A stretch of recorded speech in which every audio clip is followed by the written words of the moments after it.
বন্ধুরা দেখো, লাইফস্টাইলে আমার আরেকটা জিনিস দেখাচ্ছি।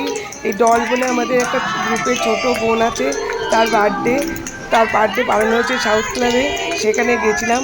এই যে বোনটা, সে কেক কাটছে, আমিও রয়েছি, সবাই আমাদের পুরো গ্রুপ রয়েছে।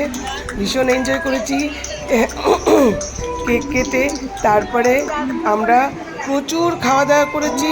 প্রথমে স্টার্টার দিয়ে শুরু করেছিল, প্রচুর খেয়েছি। খাওয়ার পরে মাঝখানে এই কেক কাটা হচ্ছে। কেক কেটে সবাইকে কেক দেওয়া হচ্ছে। বোনটাকে কেক খাইয়ে দিয়েছি, আমরা সবাই গালেও লাগিয়েছি, ভীষণ আনন্দ করেছি। তারপরে ফটোশ্যুট হয়েছে। আমরা অনেক বৃষ্টি হয়েছিল, ভেবেছিলাম হয়তো যেতেই পারবো না, প্রচুর বৃষ্টি হয়েছে।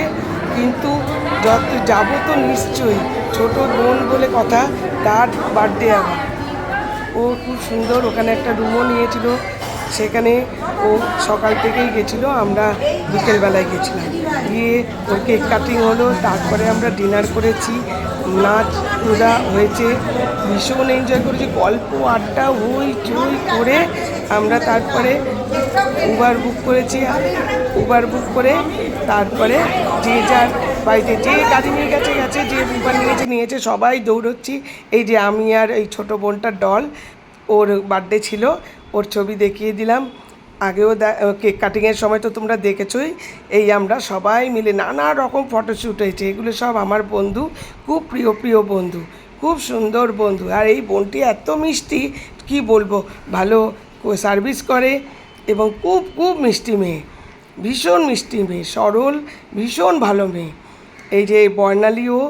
এবার তার আগে দেখালাম ওই যে তুলিকা, বর্ণালীর পাশে তুলিকা, তার আগে দেখালাম এই যে ও হচ্ছে রুম্পার পাশে লিপি, সবাই আছে। এই যে আমার যাও গেছে, ওর নাম গোপা। আমরা পুরো গ্রুপ, এই যে পুরো গ্রুপের একটা ছবি দেখালাম। Thank you for watching.